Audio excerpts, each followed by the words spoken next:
Bonjour à tous, nous sommes sur la plaine des Sables entourés des remparts du volcan, ces mêmes remparts qui ont servi de cadre à la 4e édition du Caldera Trail.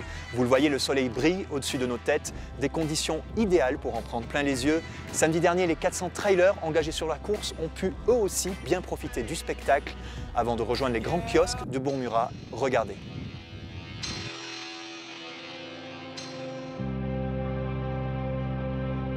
Il y a des années sans et des années avec. En 2014, la 3e édition du Caldera Trail a marqué les esprits et les corps des trailers, tant les conditions avaient été dantesques avec le froid, le brouillard et la pluie. Sans compter des erreurs de balisage qui avaient rendu la progression chaotique pour certains.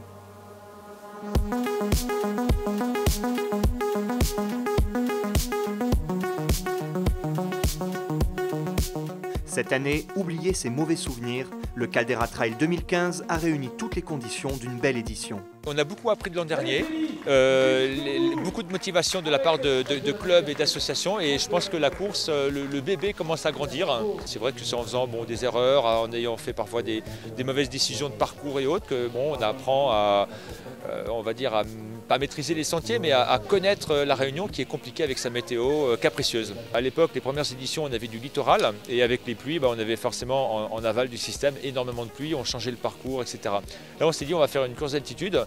On prend tout de suite les sentiers de Saint-Philippe et on se retrouve rapidement à 2000 mètres d'altitude. Une course plus classique que l'an dernier ou les années précédentes où il y avait parfois des descentes assez abruptes et compliquées. Et puis la météo a été vraiment pour nous. Donc on a eu une course sèche où les coureurs se sont régalés.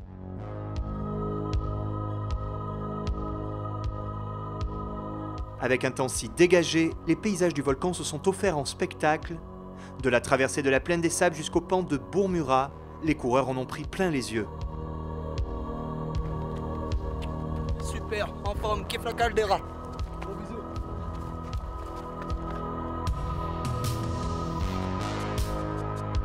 Sûrement victime des erreurs de l'an passé, le Caldera Trail n'a pas fait le plein de têtes d'affiche sur cette édition. En l'absence des traditionnels grands spécialistes de ce format, c'était au moins l'occasion de découvrir ou de redécouvrir certains coureurs. Comme Thierry Chambry, le vainqueur du Grand Raid 2007 s'est fait plus timide sur les sentiers ces derniers temps à cause d'une blessure contractée sur la diagonale en 2012. Son seul podium depuis, c'était justement sur la Caldera l'année dernière, à la 3e position. Et cette année, c'est la victoire qu'il a arrachée en 7 heures et 24 minutes. C'était carrément différent parce qu'on avait vraiment un temps exécrable et il fallait gérer, il y a eu beaucoup d'hypothermie, beaucoup de choses comme ça, beaucoup d'erreurs de balisage. Donc c'était un peu une chance l'année dernière. Cette année, non, j'ai vraiment contrôlé ma course en fait. C'est un grand plaisir sur un très joli parcours, immensément de plaisir dans une belle gestion de course. Depuis 6 mois qu'il est revenu sur l'île, le créopolitain Jean-Hugo Waro a participé à de nombreux trails. Pour sa dernière course avant son retour dans les Alpes, il s'est enfin offert une belle 2e place. J'ai fait quelques courses depuis le mois d'octobre et c'est vrai que j'ai frôlé pas mal le podium et là top 2, donc c'est pas mal. Super belle course. Je voulais pas trop la faire, mais je me suis dit c'est une petite course de préparation avant de faire le marathon des sables et de caler plein de petites choses pour le long. Au niveau course à La Réunion, je pense qu'il y a beaucoup plus qu'en métropole et le niveau, il y a un peu de tout, donc le niveau, il y a un bon niveau aussi. Ouais. L'autre surprise, c'est la 3e place d'un coureur bien connu sur l'île Sœur. En 7 heures et 27 minutes, à seulement 3 minutes de Thierry Chambry, le Mauricien Simon Desvaux s'est offert son premier podium à La Réunion. Ça fait chaud au cœur de pouvoir être sur le podium ici. C'est pas évident de s'expatrier, de courir chez le voisin, mais je suis bien content. C'est une course super difficile parce que ça monte de 0 à 2400 mètres direct. Et après, tu te tapes l'altitude, donc arrivé à un moment donné, après 40-45 bornes, moi je sentais mes poumons vraiment qu'on cassait un coup avec l'altitude. Et non, c'est pas une course pour les amateurs, il faut faire gaffe et bien se préparer pour cette course.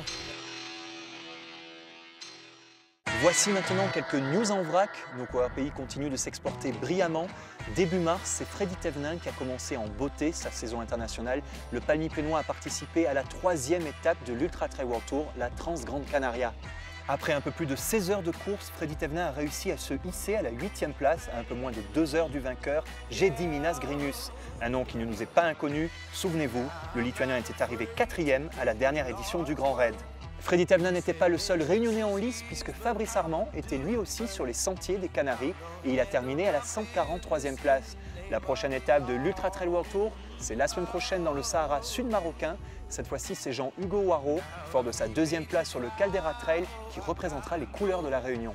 Cette épreuve exigeante de 240 km en 6 jours en plein désert, le Créopolitain la connaît déjà puisqu'il y a participé en 2013. Il aura fallu près de 24 heures pour venir à bout du parcours, à la 14e place au scratch et en tant que 2e Français derrière Christophe Le Sceau. Souhaitons-lui bonne chance pour cette édition. Voilà, Tout Trail, c'est fini pour aujourd'hui. On se retrouve la semaine prochaine, même heure, même chaîne. D'ici là, continuez de nous suivre sur notre page Facebook. À bientôt.